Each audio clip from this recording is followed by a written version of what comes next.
Ngai Wabino, Redi Amisi Bailo Kanto. Je vous invite tous de venir partager le bon moment. Ah, mon thème, oh maman. Pour musique, ils ont destiné na courage, ils ont destiné na espoir, ils ont destiné na ba oignon sur la mourir à bonne musique. Alors venez nombreux pour partager le moment de bonheur avec votre idole. Na bombeli bino spectacle ya malamu pour na rosepelisa bino nyonso. Kozanga te mama.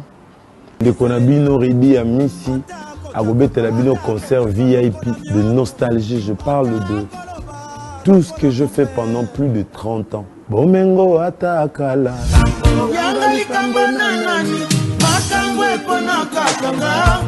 Nzembo nyonso bolinga. Oh mama. Kozanga te mama. No kite.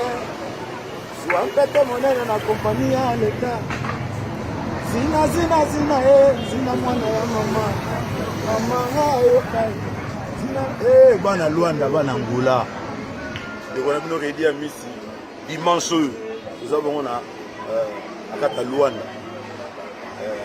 Ndenge na oloba boye don na zoya signé contrat na Paolo donc tobeta na Pelangola et le mois bongo et après tobeta na Palanka bo excusez nga ba kombo que na habité mais na nga na rassurer bino que ngai Redi Amisi naza na Luanda lelo samedi na pourquoi et puis dimanche nous avons un concert ba o nyos ba la musique a bien boya ebele c'est dommage na ebolo ba portugais ceux qui na ba gishungu na robeta na gishungu mais boya ebele Redi Amisi na Luanda a robeta bongo dimanche Bobo Sanate Tokobeta Suna Viesa Mangwana concert moya VIP boya ebele zina mwana ya mama oh yokaye mama na loteli ondoto kimasa Paul ebisa bana Luanda dimanche ile ya kuyinda na Luanda mutazanga te bato bayoka ba musique nyonso wana oya bien ndezo ya mbalo uzanga te dimanche Redi Amisi na Luanda peut tobeta na Palanka.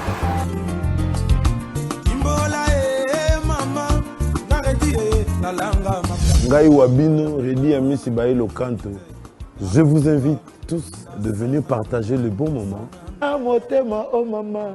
Pour musique, ils ont destiné na courage, ils ont destiné na espoir, ils ont destiné na ba oignon sur la mourir à bonne musique. Alors venez nombreux pour partager le moment de bonheur avec votre idole. Na bombeli bino spectacle ya malamu pour na rosepelisa bino nyonso. Kozanga te mama.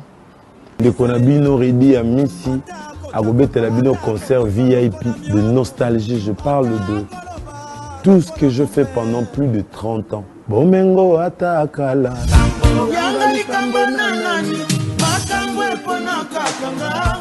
Nzembo nyonso bolinga.